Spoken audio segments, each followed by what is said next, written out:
السلام عليكم يا جماعة، يا رب كلكم تبقوا بخير. دخلنا على حلويات رمضان. النهاردة هعمل معاكم الكنافة المحشية بالمهلبية بطريقة سهلة جدا وإن شاء الله مظبوطة. يلا ندخل على طول على المقادير. أول حاجة طبعا في الكنافة إن الكنافة بتاخد عسل بارد. ومقادير العسل عشان كده انا هعملها اول حاجه عشان تلحق تبرد. مقادير العسل: كوبايه سكر عليها نص كوبايه ميه، كوبايه او يعني المهم ان الميه نص السكر، او كوبايتين سكر عليهم كوبايه ميه وعصره ليمون. بس فانا هنا عندي زي ما انتم شايفين، بصوا المج كبير قد ايه، فهو انا هاخد مج على بعضه كده وهملاه سكر اهو زي ما انتم شايفين اهو، وعليه نصه بالظبط ميه اهو. ادي النص، لا ده زياده شويه حتى هشيل منه اهو بالشكل ده كده، نص اهو ميه اهو. وهفتح عليهم النار وهتغلي لمدة تقريبا لمدة يعني 3-4 دقايق، وبعدين هنزل بعصرة الليمون وهوريكم طبعا زي ما احنا اتعلمنا مع بعض على طول، بنمشي مع بعض بالخطوات. بس المهم ان ده يغلي وبعدين هنزل بعصرة الليمون. هعمل معاكم بقى دلوقتي المهلبية. دول عندي كوبايتين من الكوبايات المعيارية لبن، عايزه تحطي عليهم كوبايه ونص لبن ونص كريمه شغال مفيش مشكله، بس انا بصراحه يعني هي اساسا فيها دسم الكنافه فكفايه علينا دسم. هعملها باللبن، دول كوبايتين. هحط عليهم معلقه ونص سكر. انا مش عايزه هنا يا جماعه المهلبيه تبقى مسكره، على اساس ان انا اوريدي هسقي الكنافه عسل اللي هو الشربات اللي احنا عملناه مع بعض او السيرة.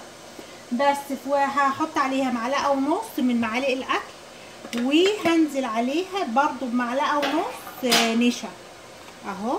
ادي معلقه اهي معاكم اهي، لا ايه معلقه ونص، هي المفروض على فكره بتاخد معلقه، بس انا هنزل عليها بمعلقه ونص عشان انا عايزاها تقيله عشان تمسك في الكنافه ما تبقاش سايبه، وتبقى يعني تاخد الشيب بتاع الكنافه.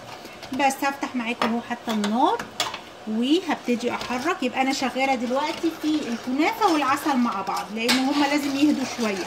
الكنافه بتحب العسل بارد غير البسبوسه، انا عملت معاكم البسبوسه قبل كده فكنت قلت لكم ان هي بتاخد العسل سخن، لكن الكنافه العسل بارد.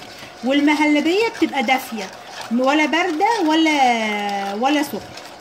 بس انا هفضل احرك فيها. طبعا المهلبيه زي ما اتعلمنا مع بعض ما بتتسابش، افضل احرك فيها كده.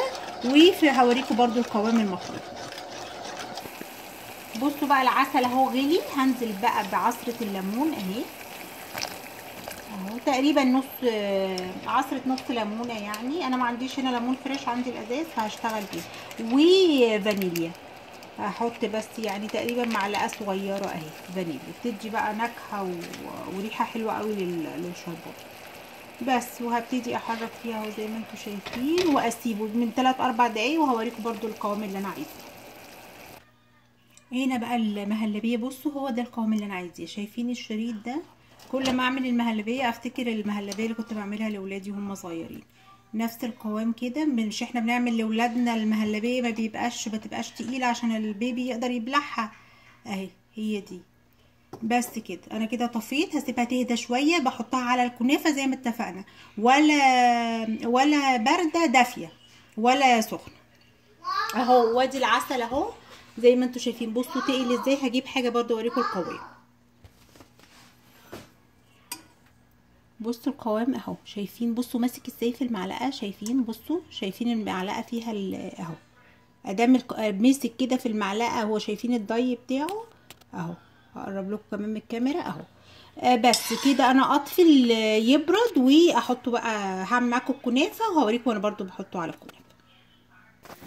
الكنافه بقى اهي زي ما انتم شايفينها، هنعملها مع بعض. عندي ده نص كيلو كنافه، بصوا انا مقطعاها، بصوا مفتفتاها ازاي.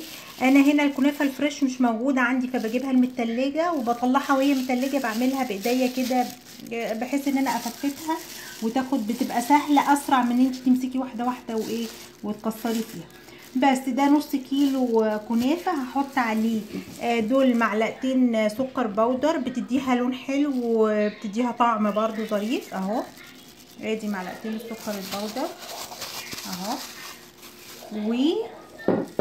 وهنزل بيه دي كوبايه سمنه من الزبده. الكنافه بتحب السمنه اكتر من الزبده. مج كبير اهو سخن، لازم تبقى سخن بحيث ان هي الحاجات اللي فيها الكنافه والبسبوسه والحاجات دي بتحب الحاجه السخنه بحيث تشربها وتاخد من طعمها. بس هبتدي اخلط انا بحيث ان انا اتاكد ان كل حبه كنافه اخدت من السمنه والسكر اهي بالشكل ده كده. بصوا بحاول اشربها ازاي في السمنه والسكر. في ناس بتحب سمنه اكتر، في ناس بتحب سمنه اقل، بس هو انا بحس هو ده المعدل المتظبط. اكتر من كده هتبقى دسمه جدا، مش هتبقى ظريفه، هتاكليها مش هتقدري تكملي القطعه. وفي نفس الوقت اقل من كده هتبقى ناشفه، مش هتبقى برضو حلو. هو ده الكوبايه ومعلقتين السكر البودر ظراف جدا على النص كيلو، وان شاء الله باذن الله لما تجربوها هتظبط معاكم اهو. كل ده انا بصوا بشرب ازاي، بحرك فيها ازاي بحيث ان هي اتاكد كل حبه شربت من السمنه. بصوا بقى هبتدي ارص. ادي هاخد نصها بالظبط اهو، وعندي الصينيه. انا بصراحه ممكن تكون حتى والله صينيتي دي قديمه يعني بقالها فتره، بس انا بصراحه بحب الحلويات خصوصا البسبوسه والحاجات دي في الصواني الالومنيوم. وهنا بصراحه الالومنيوم مش متوفر قوي في كندا، فانا مستمره يعني بالحاجات القديمه. انا عندي حته الانتماء لحاجتي، ما احبش افرط في حاجتي. بس زي ما احاول بقى ما اخليش فيه، بصوا ما فيش فراغات ازاي، بحيث ليه بقى انا هحشي، فمش عايزه الحشو ينزل مني يتلسع ويعمل ريحه شياط فيها. واضغط بصوا ليه بقى برضو لان انا هقلبها، فبصوا بايديا بصوا بضغط ازاي على قد ما اقدر، شايفين اهو، واضغط من الجوانب بصوا عشان اما اقلبها تاخد بقى الشكل اللي احنا ايه بنشتريه من بره اهو. وفي نفس الوقت احاول اضغط بحيث تاخد الشكل وما يبقاش فيها اي فراغات اهي. بس في الشكل ده كده اهي تمام. اعمل ايه بقى؟ اجيب المهلبيه بتاعتي وابتدي ارص. ادي المهلبيه اهي هنزل بيها. بصوا بقى ده ميزه اللي انا برضو بقول لكم ان هي تبقى دافيه، لو بردت هتكتل ومش هعرف افردها، ولو سخنه قوي هتفرد معايا. يعني انا اخليها ايه دافيه بحيث ان انا اقدر اتعامل معاها اهو. سهل بقى بصوا شايفين عشان خاطر لسه دافيه سهل ان انا افرد. واحاول ما اجيبش على الجوانب على اساس ان انا لو جبت على الجوانب برضو هتتلسع بالشكل ده كده اهي. بس كده تمام. هعمل ايه بقى؟ هنزل بالنص التاني بتاع الكنافه. والله بجد يعني ان شاء الله باذن الله لما تجربوها سهله جدا جدا وتظبط معاكم، ما بتاخدش يعني 10 دقايق ان شاء الله. ده عامله المهلبيه والعسل سريعه جدا. هقفل بقى كل المهلبيه دي، مش عايزاها تظهر عشان ما تتلسعش معايا وتعمل زي ما قلت لكم الريحه ريحه الشياط اهي. هنزل بقى بكل بقيه الكنافه اهي.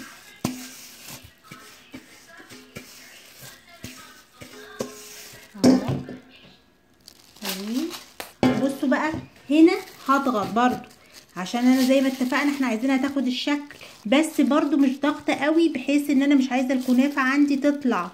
واحاول اي كنافه عندي الاقيها باينه. بصوا شايفين بضغط بصوا بحرص بحيث ان انا مش عايزه بردك الشكل يبوظ عندي. الاقي فتحه كنافه عندي باينه انا بس مش لاقيه والله، عايزه اوريكم بس الحمد لله عندي مش باينه. اقفلها اقفل اي فتحه اهو زي ما انتم شايفين. الحمد لله المهلبيه عندي متغطيه كلها. كل اللي انا هعمله بقى في المرحله دي زي ما قلت لكم خفيف كده بحرص، بحيث ما اطلعش المهلبيه عندي من الجوانب اهي، بحرص كده اهو زي ما انتم شايفين. بصوا بضغط بس ايه، مش ضغط بقى اللي هو الاقي كله بقى الشكل كله باظ، لا. وانضف بقى الصينيه بتاعتي من الجوانب، وهوريكم برضو ايه قبل ما ادخلها الفرن. اهو زي ما انتم شايفين نضفت الحواف بتاعت الصينيه وظبطتها، بس هدخلها على درجه حراره 180 او 350 فahrenheit. واول ما يبتدي تاخد الوش او الجناب اشوفها، ممكن اشغل الشوايه على بحيث ان الوش يتحمر. عندي الفرن بيشتغل فوق وتحت، خلاص شغليه فوق وتحت يبقى كويس تمام. بس وهتطلع من الفرن ان شاء الله هوريها. ها يا جماعه زي ما انتم شايفين كنافتي طلعت اهي، وزي ما انتم شايفين اللون ما شاء الله طالع تحفه. وادي السيرب او الشربات اهو هسقيها معاكم. هو تقريبا مج الا معلقه او معلقتين على حسب برضو ذوقكم. انا بالنسبه لي طبعا السيرب زي ما اتفقنا بارد، بس هسيبها بقى تشرب من السيرب ده، وهقلبها واوريها لكم بقى في البرزنتيشن ان شاء الله. ادي الكنافه عندنا هي طلعت الحمد لله زي ما انتم شايفين اللون، والادي الاحرف بتاعتها كمان شوفوا متساويه قد ايه. والله بجد ريحتها وشكلها وطعمها كمان ان شاء الله تعجبكم واحلى من الجاهز. وان شاء الله هعمل معاكم برضو الكنافه بطرق كتير ان شاء الله تعجبكم. وما تنسوناش في الشير واللايك والسبسكرايب. اشوفكم الفيديو الجاي. باي باي.